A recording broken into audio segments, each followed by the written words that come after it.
નમસ્કાર દર્શક મિત્રો, સેક્યુલર ગુજરાત ન્યૂઝમાં આપનું સ્વાગત છે। વડોદરાના સલાટવાડા વિસ્તારમાં તુલસીબાઈની ચાલમાં વર્ષો જૂનું મકાન ધરાશયી થતાં મકાનના કાટમાળની નીચે એક વૃદ્ધ વ્યક્તિ દબાઈ ગઈ હતી। આગળ પાછળ બંને જગ્યાએ પરિવાર રહેતો હતો, પણ આગળ ફક્ત એક ઉંમરલાયક વ્યક્તિ રહેતા હતા, જે ભારે વરસાદમાં મકાન ધરાશયી થતાં દબાઈ ગયા હતા। ઘટના સ્થળે તાત્કાલિક ફાયર બ્રિગેડની ટીમ આવી પહોંચી હતી, જે બાદ જેસીબી વડે કાટમાળ હટાવી વ્યક્તિને નીકાળવાની કોશિશ કરવામાં આવી હતી। ઘટના સ્થળે પોલીસના ઉચ્ચ અધિકારીઓ આવી પહોંચ્યા હતા, સાથે 108 એમ્બ્યુલન્સને પણ સ્ટેન્ડ બાય રાખી હતી। રાતના મોડે સુધી રેસ્ક્યુ ઓપરેશન ચાલુ હતું। જ્યાં મકાન કઈ રીતે પડ્યું?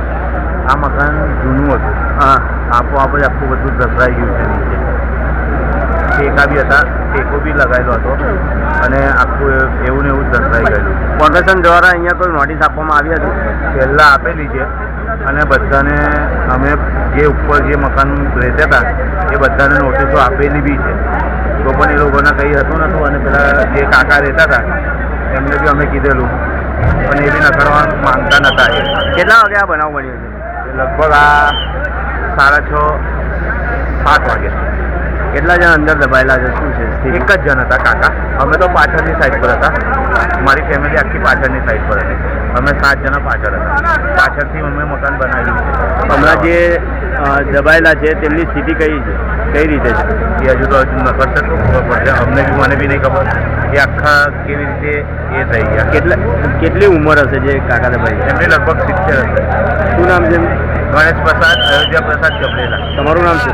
મારું રાકેશ ભીખાભાઈ જબરેલા।